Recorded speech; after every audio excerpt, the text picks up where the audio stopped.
Hello. All right, good afternoon everyone and welcome to the last session of the 2014 SEPLA Conference.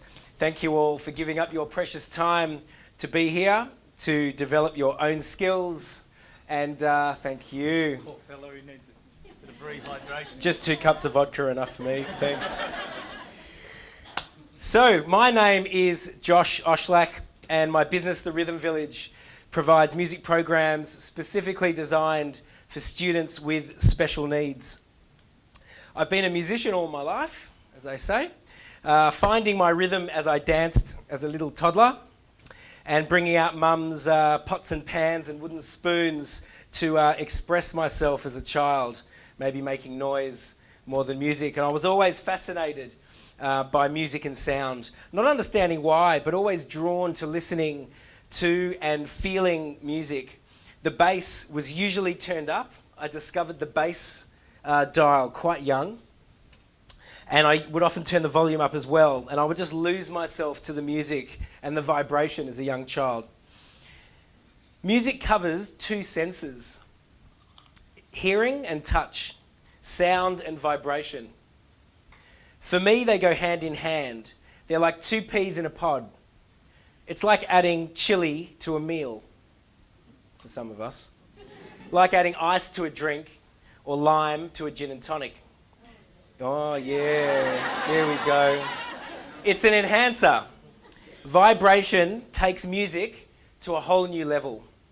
To feel music is just as important as listening to music.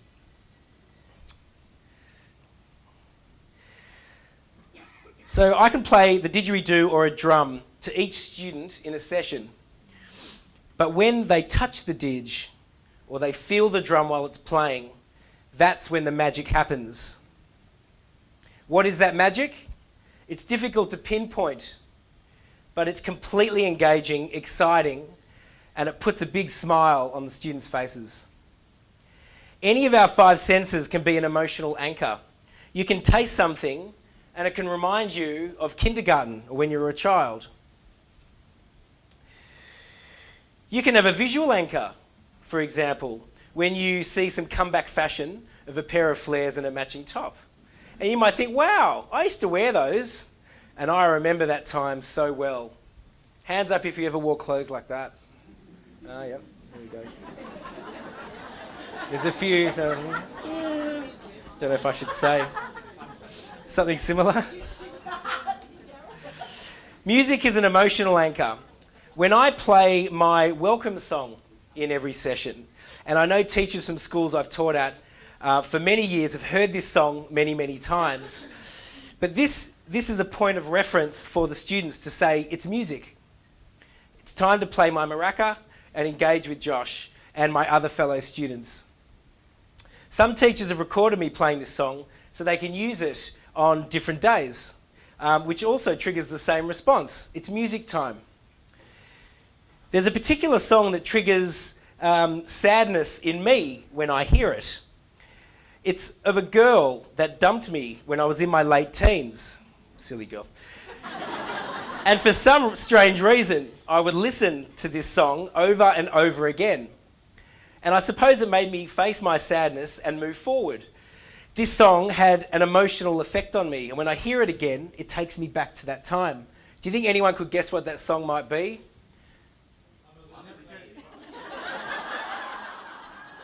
I like some of the suggestions. All right, have a listen. This is the song. I know. Isn't it? If you leave me now, you'll take. Okay, we've all got to sing the chorus together, okay? Everyone, ready to go? Ooh, no, baby, please don't go. All right. That's a good one. Music is one activity that engages students with special needs individually and as a class. Music can be used to encourage physical movement of children that would otherwise not move in their wheelchair. It can be used as a physiotherapy approach to muscle development, creating a space for students to move and dance whether in their wheelchair, on a conventional chair, or on the ground. It's a fantastic exercise for coordination, balance, and it's so much fun. So here's a case study of a young boy from St. George School in Cogra, who I've been working at now for coming up to 4 years. And when I first met him, he could walk, okay, he was very verbal, very smiley, loves Ben 10. I noticed that when he asked to hold an instrument, such as a maraca or a tambourine, he struggled to hold anything very tightly. So I encouraged him to play the drum with 2 drumsticks. His grip was not very strong, and so often he would drop the sticks, and they would sometimes fly all over the place. After some time, his grip became stronger and stronger, and he's now able to hold a drumstick, most of the time. And he drums quite hard, actually. And this grip can then, if we consider this, can then be transferred into, not that music is not a real-life situation, but it can be transferred outside of that classroom to things like holding cutlery to feed himself or to open door handles. So really, it's a step towards independence and also hopefully towards a firm handshake as he enters his manhood. So what I have now is a little video to show Hayden in action.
Well done, give me 5.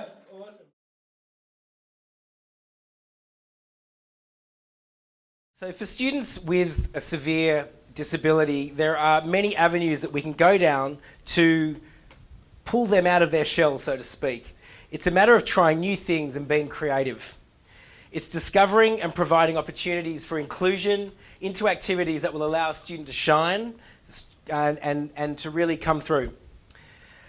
Now, there's a teenage boy that I've been lucky to work with at Lucas Garden School in 5 Dock. He has very little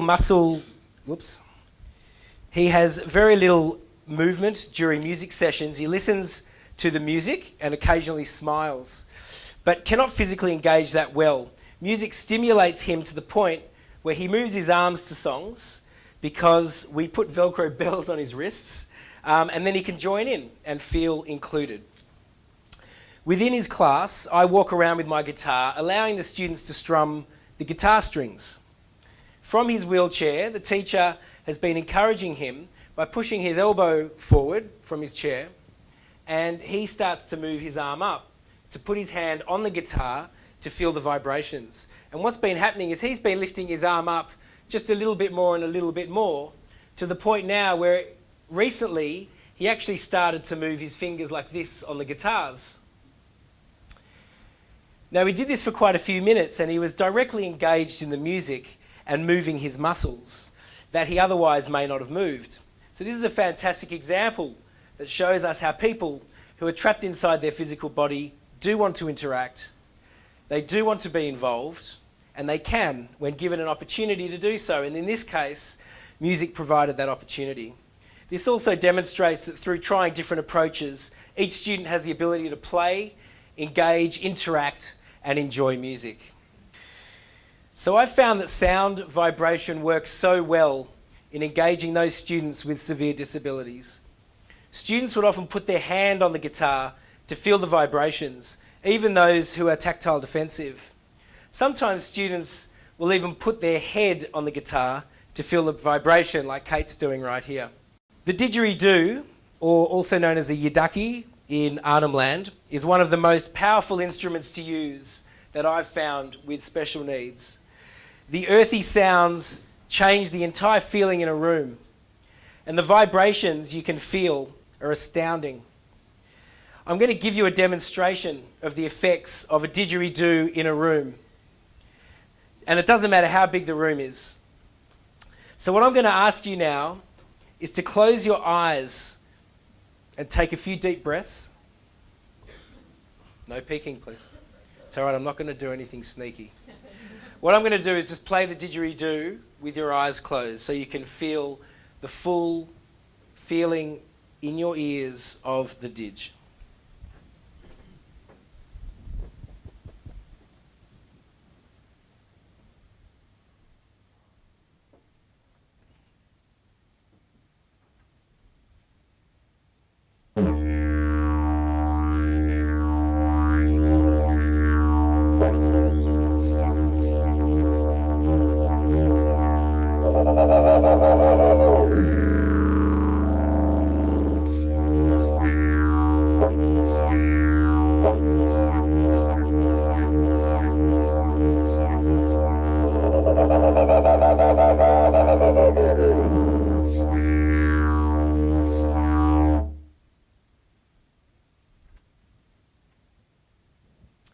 How did that make you feel?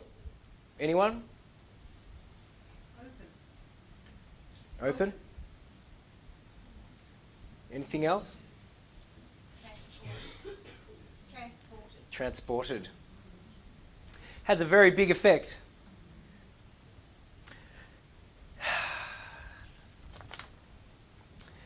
Now I'm going to do something to the next level, because this section that we're talking about is vibration. Now, through the end of the didgeridoo, the air comes through and the sound vibrates out very strongly. Within the sessions, I often take the didgeridoo around, as you can see with Tommy here, and they want to feel the didge. They want to hold it against their head. They want to feel it with their hands. Most kids. A few kids are petrified of it, but generally, it's loved. I'm going to now come and, the lucky few in the front row, you guys are sitting in the best spot. I'm going to play the didge now about this far from their chest. Okay, I'm going to play this just a little distance away so they can feel the sensation of the didgeridoo as well as hearing the sound. And I'd like your feedback after. Could be honest. Is it okay? Yes. Okay. I should check first, shouldn't I?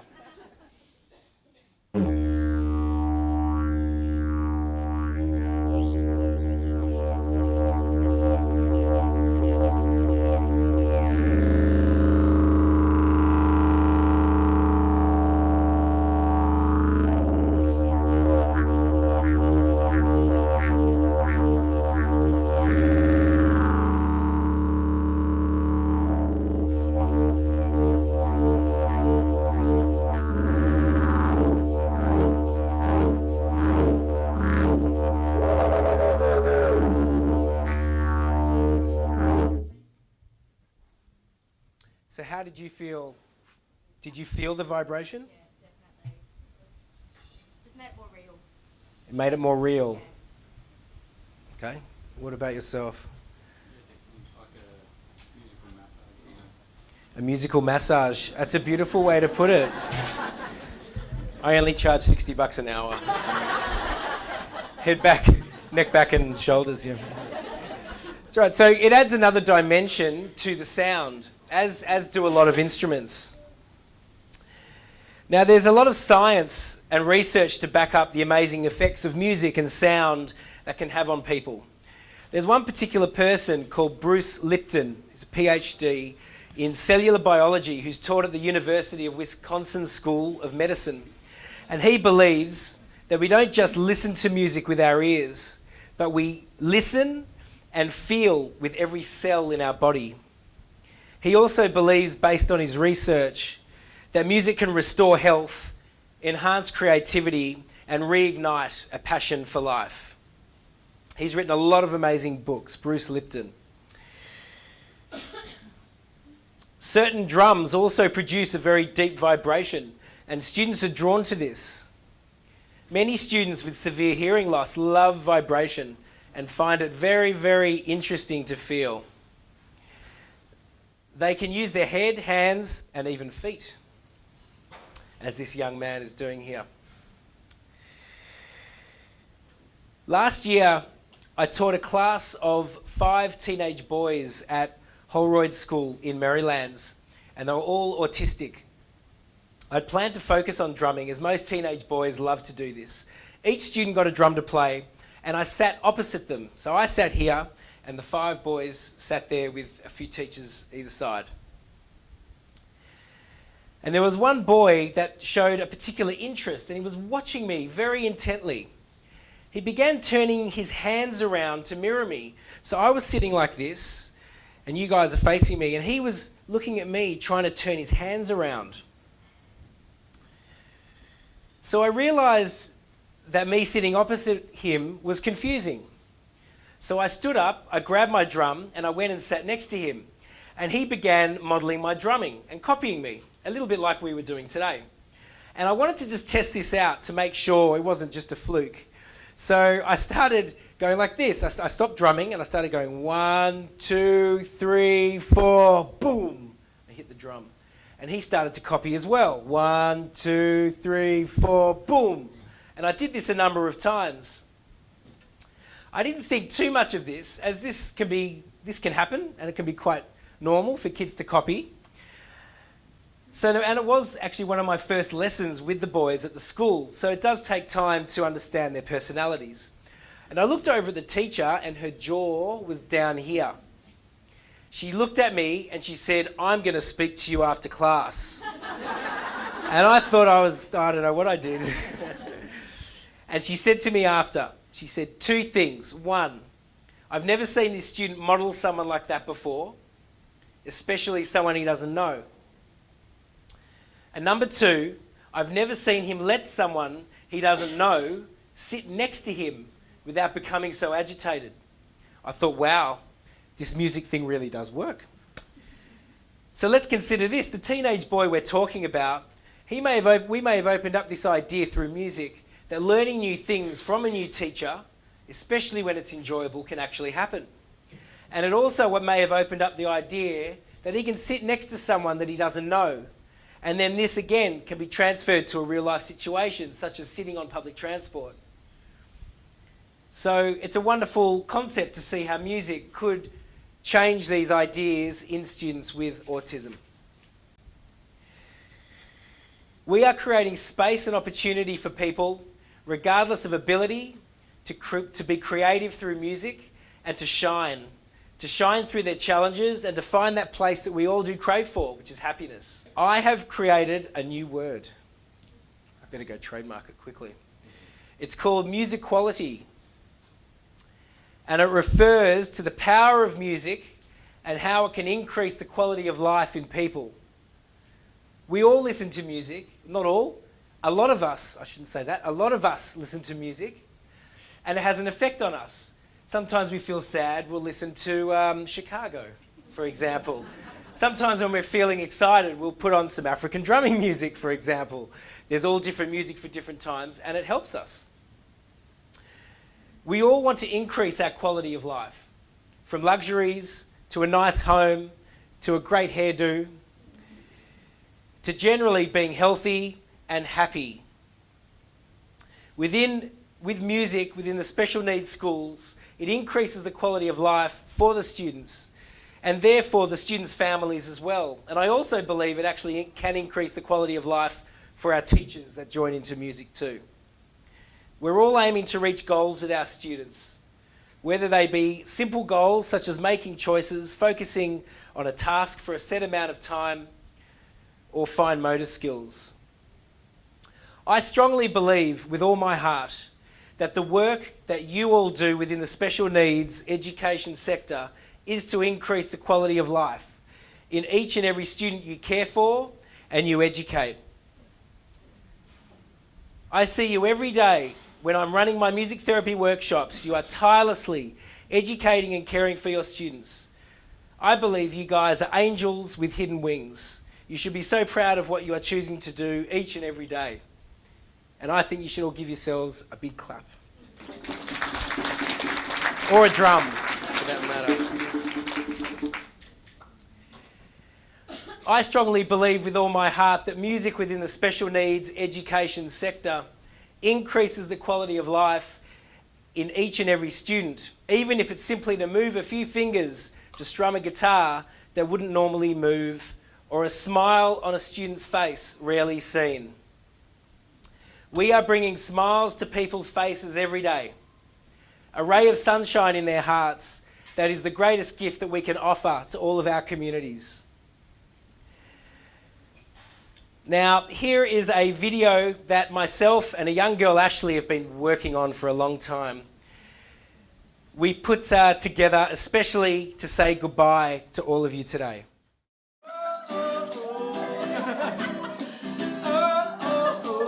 Sorry, I'm in your road. Wave, everybody! Wave bye, Ashley. Bye, everybody! Time for us to go. I say goodbye, everybody. I see you at the next show. I say goodbye, everybody.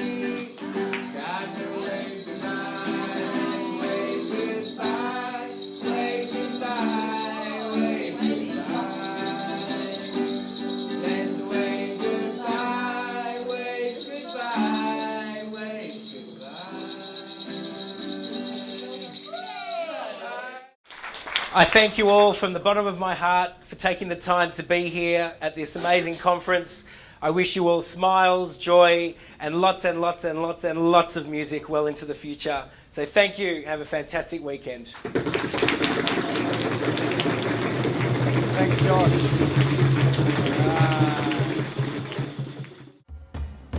Josh's strumming session was very, very engaging. I enjoyed the interactivity. I enjoyed Josh's ability to demonstrate, to model, and to help us participate and be part of the whole session. He did say that we're not spectators, that we're participants, and he made sure we were participants, and it was so much fun. I think music just provides a wonderful medium by which students with special needs, and at my school the students have very high support needs, how they can engage, how they can participate and be part of a whole a session. Josh is he's got a lovely manner with students.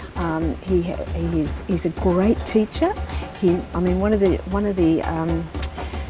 principles of being an effective teacher is that you demonstrate, you guide through a practice, and then you provide independent practice. And Josh goes through those whole stages